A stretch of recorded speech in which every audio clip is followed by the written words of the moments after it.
So I got accused of stolen valor on the internet, but this dude, and I'm gonna tell you why that's fucking dumb.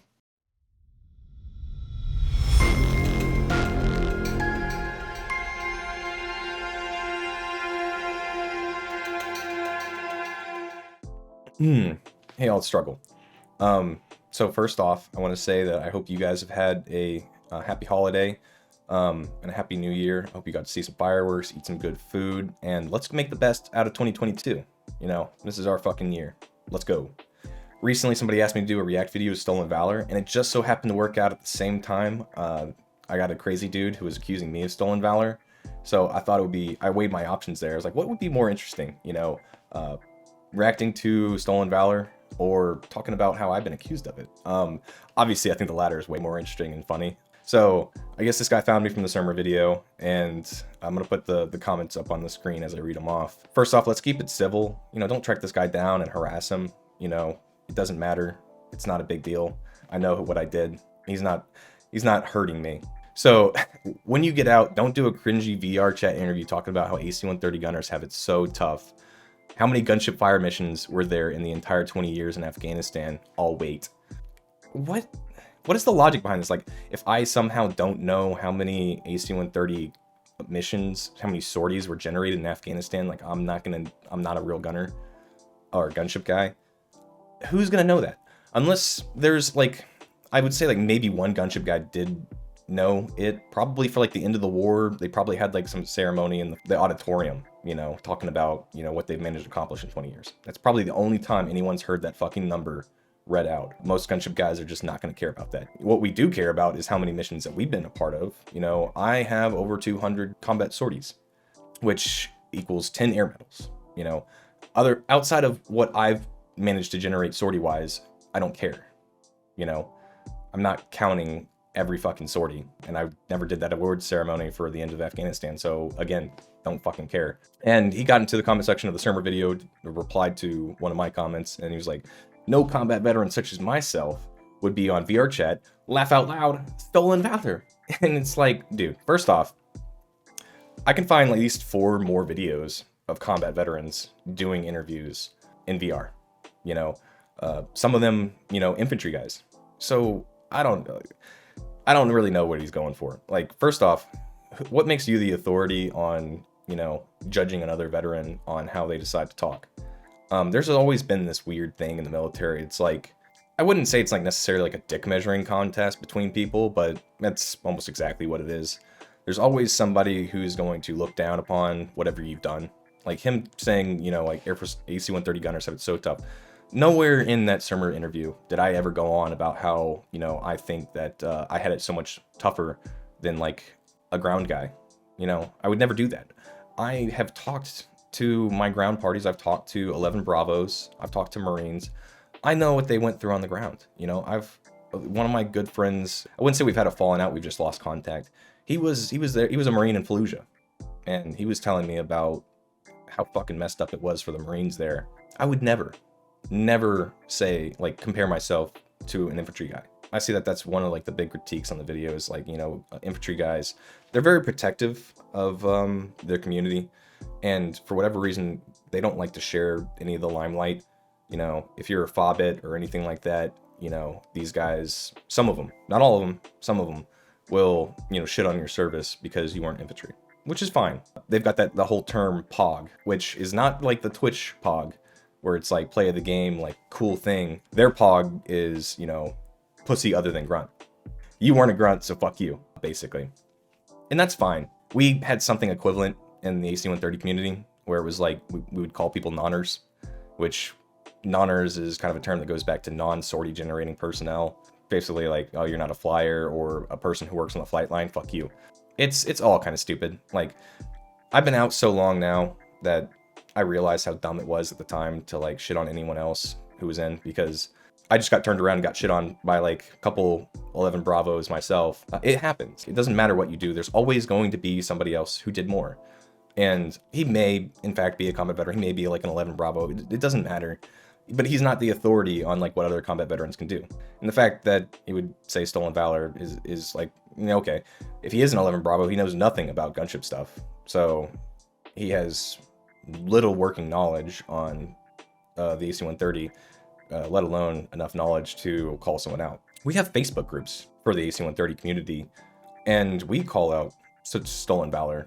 We don't get a whole lot of stolen valor for the AC-130 community. There's not a whole lot of info out there on AC-130s in the first place, so a lot of people, it's not like Rangers and Green Berets where there's just like a ton of books that somebody can read on what it was like to be on gunships and, make up a believable story. And second off, that's when people imitate someone in the military, it's usually somebody pretending to be something, pretty high speed, like a Navy SEAL or Green Beret, etc. It'd be really weird for somebody to be like, you know what, I was a fucking gunner on an AC-130.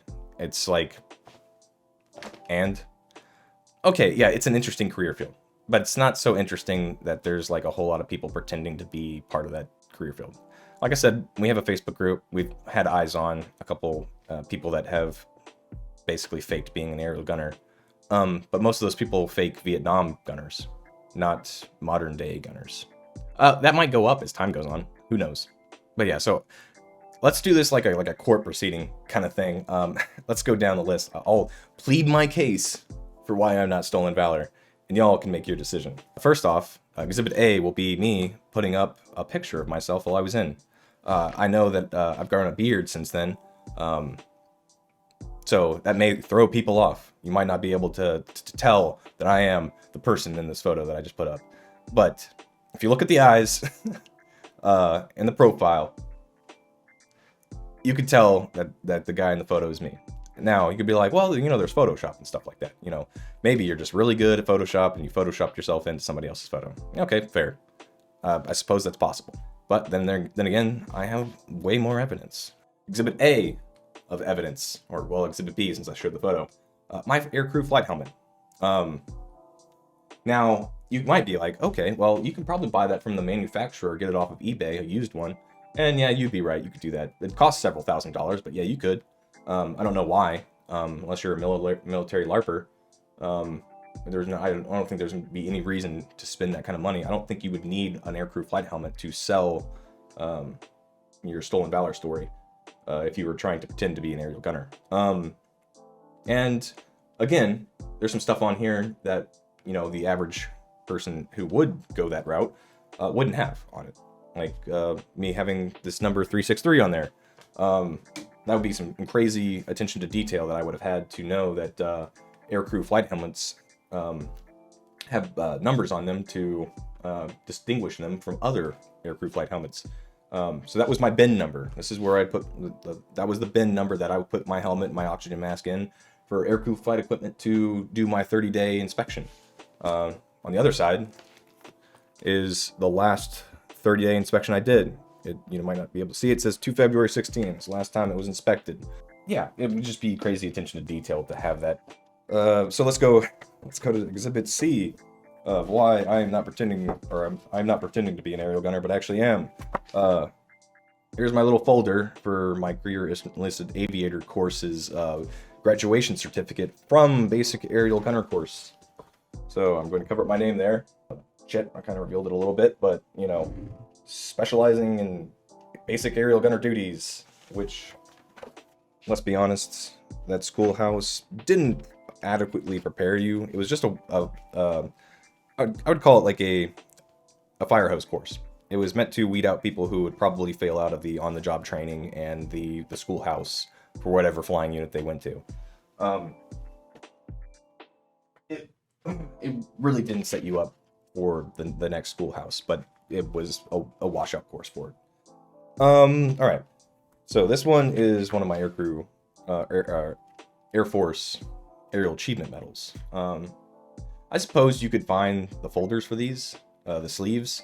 Again, though, it'd be really weird that somebody would know about the sleeves for these awards and get their hands on one, and then go through the trouble of finding these online and printing them off, getting the actual letter-headed one with the nice paper, and then the fucking top one where it's just a printout. This one is kind of cool. It was for no notice or short notice deployment that I had. But the coolest thing about this one is this one line in it. where airmen struggle. I'll have to self-censor myself. Airmen struggles, outstanding skill, leadership, and tireless efforts were vital to the success and flawless execution of a President of the United States directed mission. Now, I could see that would be something that if they heard, they would be like, oh, stolen valor. Because that's like, who am I, Snake Plitkin? You know, oh fuck, who's gonna get that? Escape from New York, Escape from LA. He got tasked by the president to go into, it doesn't matter, moving on. Exhibit D. Why the fuck would I be sitting on a NATO award certificate? Who would have this? Why would they care? And then I've got another sleeve with another certificate medal in it. This one being my air medal, my first awarded air medal. I'll read a little bit of that off for you. Airman First Class Struggle distinguished himself by meritorious achievement while participating in sustained aerial flight as AC-130U aerial gunner, 4th Expeditionary Special Operations Squadron, 27th Expeditionary Special Operations Group, Afghanistan. I won't go any farther. But yeah, during this period, flew 20 high-priority missions totaling over 96 hours in support of Operation Enduring Freedom. He expertly provided on-call close air support, air interdiction, and armed reconnaissance to United States and coalition special operations forces while facing the threat of manned portable air defense systems. During one mission, while working the 105mm gun, Airman Struggle loaded 14 rounds, allowing 3 separate targets to be engaged in less than 4 minutes. The rest is pretty canned, not all that interesting, and I'll be honest, my first air medal kind of sucks. The mission it's talking about there is we had pre-planned fire targets on this mission. The helos were coming in, and we basically fired while they were on infill to basically keep the Taliban's or the insurgents' heads down. And we did the same on exfil. And basically I just shot dirt. And that's what's in my air medal citation. It sounds great. It sounds like I did a whole lot of awesome stuff. But really I just shot dirt. No different than pretty much a live fire exercise. Funny story actually on that. That was my first time shooting in combat. And I accidentally pressed the power button on the LWCP's loader weapon control panel, and I turned the LWCP with the 105 off. And I freaked out, and I just went to fainting goat mode. I just locked up, froze. Luckily, this wasn't like a shoot where we were actually engaging, targets on the ground.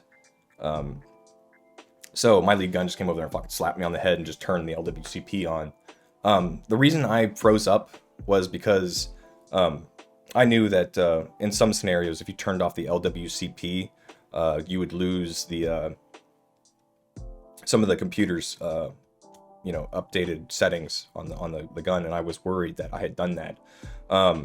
But all it took was the FOCO re-slaving the gun to get that stuff reloaded, and I was worried about nothing basically. But that's an F&G story I have, fucking new guy. I did a lot of goofy stuff on my first deployment, like a lot of gunners do, and it's just fun to look back on now, because by the end of my enlistment, I wouldn't have made that mistake, or if I did accidentally fat finger the power button, I would have just clicked it back on, knowing that, as soon as they slaved it again, it would have been fine. And there's more. I could keep going on and on. Got a 105 shell, just sitting over here, Who would have that? I mean, you can buy them on eBay, but you're gonna get the Vietnam era fucking shells. I've looked on eBay, but yeah, I could rip down my patch wall, show off all my patches, tell you the stories behind those. Back there, I've got my DTA flag, which I bought from another gunner. I've got my campaign medal right there for Afghanistan in the corner. It's just one of those things. Like I said, I'm not mad about it. I thought this video would just be interesting to just poke some holes in this dude's theory, rather than, react to another person's stolen valor. And this is something I'll say on stolen valor is, I'm not real worried about stolen valor myself. Most of the time when I look at stolen valor stuff, I really just feel sorry for those people. I've got a little bit of empathy, a little bit. And most of the time I look at those guys and I'm just like, they have to have something wrong upstairs, or they have to be living a really sad life to want to imitate a member of the military. Um, I guess maybe there's some person out there who's just so shameless that they'll do it for monetary gain. But I would say probably like 99% of those stolen valor cases are people who just need help. Um, Maybe they're delusional. You know, who knows? Maybe there's some people out there who just really do believe that they were in and they just weren't. You know, I suppose that's possible. Either way, like I don't get too worked up about other people's stolen valor stuff. That's probably why I'm never gonna do a reacts to stolen valor, because it's probably gonna be the same thing. Or I'll just like, yeah, I feel bad for these guys. Like the only scenario in which I would be kind of upset about stolen valor is if somebody who is stolen valor somehow takes away from another veteran. That would be it. Like an actual, like they take away from an actual veteran. But most of the scenarios, it's just people dressing up, you know, and pretending. They don't try to get monetary gain out of it. There are some people, like the one that I mentioned, the pretendee AC-130 guy that we had in the Facebook group, that we ended up finding out that he wasn't who he said he was. He, you know, he got like awards and some monetary gain, and so that we were really upset about that. But yeah, like 99% of those dudes don't do that stuff, so whatever. You know, it's a problem. Stolen valor is a problem, but it's not necessarily my problem, so I don't get worked up about it. But yeah, other than that, thanks for watching the video. If you liked it, hit like and subscribe. I know I clickbaited the shit out of, you know, the thumbnail, but appreciate you watching. And if you didn't like it, well, then I guess you can't really do anything because they got rid of the fucking dislike bar. But other than that, you know, let's make it a good year. Peace out. Struggle.